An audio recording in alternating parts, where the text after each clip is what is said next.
It's your boy Guru in the house, back with another bang on video. Well, ladies and gentlemen, some awesome news for you guys. Of course, we're going to talk about the Foreign Balogun's new contract situation, and of course, it looks like Mikel Arteta is trying to make him sign a new contract, and he will be successful in that. We're going to discuss that, and of course, Bukayo Saka's injury. We're going to talk about Bukayo Saka's injury as well. So let's talk about it, and more importantly, we're going to talk about how exactly Arsenal are moving ahead of the things.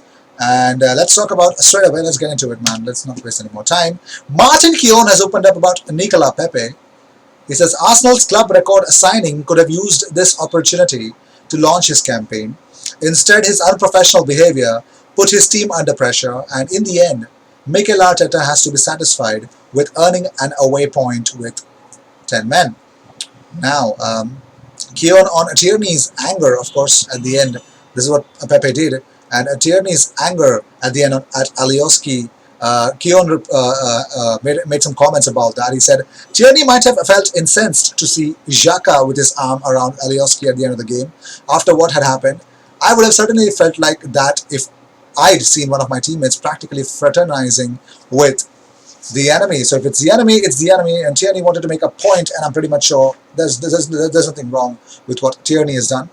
What Saka is trying to do is trying to get out of the player. Sometimes you got to get your emotions out, and I think Tierney's a pure one, and he deserves that captain's armband, of course, for me, at one point of stage of his career. But moving on, well, Arsene Wenger has taken the can out of the bag, and how he actually remains calm these days.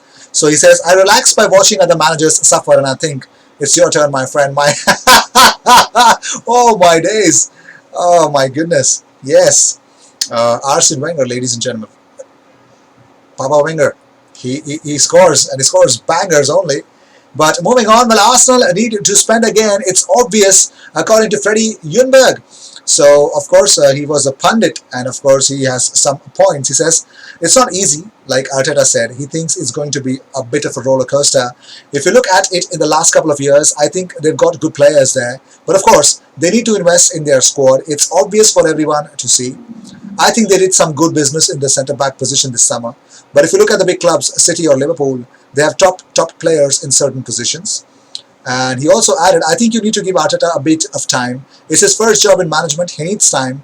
Like he says, he needs time in order to implement his ideas. But of course, it's difficult. When he first came in, people were a little bit surprised with how he played.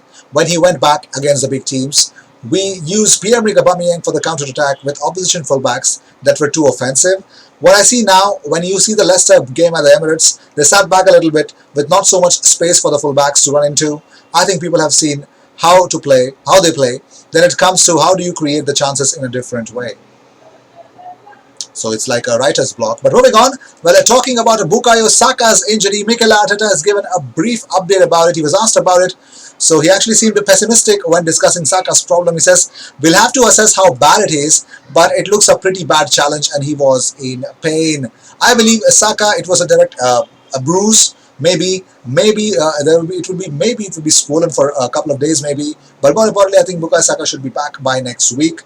He may be sitting down, but I think if he does, I think when he came in, he made Aubameyang look so much better. So I think Bukayo Saka, let's see what happens, man. I just hope everything is all right. But Patrice Evra, ladies and gentlemen, says Arsenal are playing Where's Wally with Mesut Ozil. He says, we talk about creativity. I always say, when Oba does not score, Arsenal are going to be in trouble. We need to give Arteta time. At a big club like Arsenal, time is not an easy thing. We talk about creativity. Where is Ozil? We play that game. Where is Wally? We should do a new version with Ozil because we are talking about a lack of creativity. So what's the problem? I know sometimes he's lazy, running back, but we are talking about creativity now. So where is Wally? Where is Ozil? So that's what Evra had to say. But moving on, well, Freddie Ljungberg has also insisted that Mesut Ozil should be a part of the club. He says, I can't answer why he's not playing now, that I don't know. But for me, when I chose to play him, it was that I felt the club like Arsenal, and you play at home and you play, no disrespect, smaller clubs. You think you should dominate a little bit, and he should be on the pitch to unlock things with his special passes. Also, here's a big update. Willian has explained himself his little trip to Dubai, the Salt Bay things. Was that the only reason why he actually traveled to Dubai? So Willian is adamant that he has not broken any rules following his lockdown trip to Dubai and has actually told Arsenal's hierarchy the journey was made for business reasons. He was left out of Brazil's latest squad, instead opted to use that international break to spend time in Dubai. So Willian's trip was flagged only after he visited the Nusret Steakhouse and posed for a picture with its owner Salt Bay, who shared the picture on Instagram. Although anyone returning from the UAE does not need to self-isolate, Willian's trip means he will be unable to return to training until he has provided a COVID-19 negative test. That was the thing. But Arsenal were unaware of the trip beforehand and launched an investigation to establish the full facts, with Willian needing a legitimate reason to have made the trip to Dubai. Now, Willian does not believe that he has not done anything wrong. He has actually given he actually claims that he was fulfilling image contracts in Asia. He believes the trip abroad meets the exemption criteria. Well, let's see how things will turn out. Well, that's what the reason that he's given. But also, while Arsenal have reopened negotiations about a new contract for striker Folwyn Balogun, suggests David Ornstein on his official Twitter. So it is unclear if Arsenal will succeed in that or not, but Balogun staying is now a possibility because Mikel Arteta has made that one of his priorities. Awesome news, isn't it?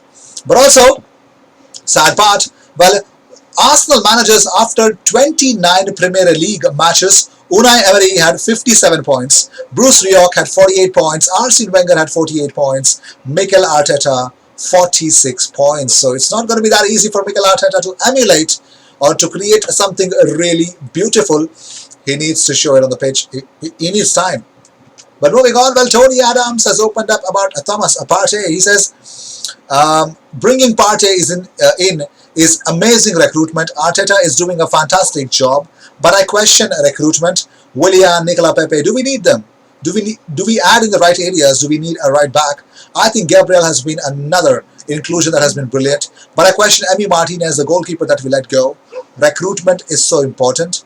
And talking about missing Partey in that Leeds game, he says, we really missed Partey versus Leeds. Against Man United, we had some quality and stature in that central midfield area. It gave other players license to go and play. We didn't have that. We looked very average. So Tony Adams believes without Partey, we are super average. But moving on, well, sports fans in Britain can return to stadiums from December 2 onwards as the PM plans a relaxation of the sport coronavirus rules for Christmas. In a huge boost for the nation, fans in Tier 1 and Tier 2 areas of UK are expected to be allowed to watch Premier League games and other sporting events in the flesh after the lockdown ends. Now, a set number of fans will be allowed into stadiums to cheer on their teams. However, those in Tier 3 will continue to be locked out. Tier 1 is expected to allow up to 4,000 fans to watch, with just 2,000 in Tier 2. Now, only two Premier League clubs, Brighton and Southampton, which are expected to remain under Tier 1, can allow their stadium of up to 4,000 capacity. Well, and talking about well, let's see how things will turn out, because Arsenal at the Emirates Stadium, of course, London is in Tier 2, therefore 2,000 fans will be allowed back to Emirates Stadium, possibly for Europa League match, Arsenal versus Rapid Vienna. So, 2,000 fans could watch that on the stadium. That is a beautiful news. But Granit Xhaka has no interest to go to Inter Milan at all in January, so there will not be any potential swap deal with Inter Milan for Christian Eriksen. It looks like Antonio Conte is reportedly wanting N'Golo Conte as his primary target to be brought in the Inter Milan squad. So it looks like Granit Xhaka will not be making a move away. Now, Ian Wright has slapped Nicolas Pepe's headbutt in that Leeds game. He says, I'm not saying that it's a proper full-on headbutt, but you don't do that to people in this day and age. You can't get into people's faces like that. Alioski has gone down like he's really got a proper headbutt, but at the same time, that's just totally unprofessional and just poor from him. So I completely agree. Like, if you do that in this day and age, I'm pretty much sure, I mean, it's over. Like, it's really over. Oh my God. It's not nice. It's really not nice. And also, there's one more thing. Arsenal actually tried to press with 3 men against Leeds United from the front and were relatively successful. But the problem is they could only keep up that intensity for only 20 minutes. Willian, Aubameyang and Pepe kept that pressing for only 20 minutes. We got out of gas, and that's all she wrote, and that's all we could do. So that's what I said in my watch along as well. Like, my assessment was that first 20 minutes, Arsenal were superb. After that, game over. Switched off. Game over. So, well, these were the news of the day. I hope you enjoyed whatever came your way. All the views and news and everything about Arsenal comes to this platform every single day, twice. So sit back, relax, and enjoy all the news that comes on this platform. I will see you in the next video. And until then, subscribe and cheers.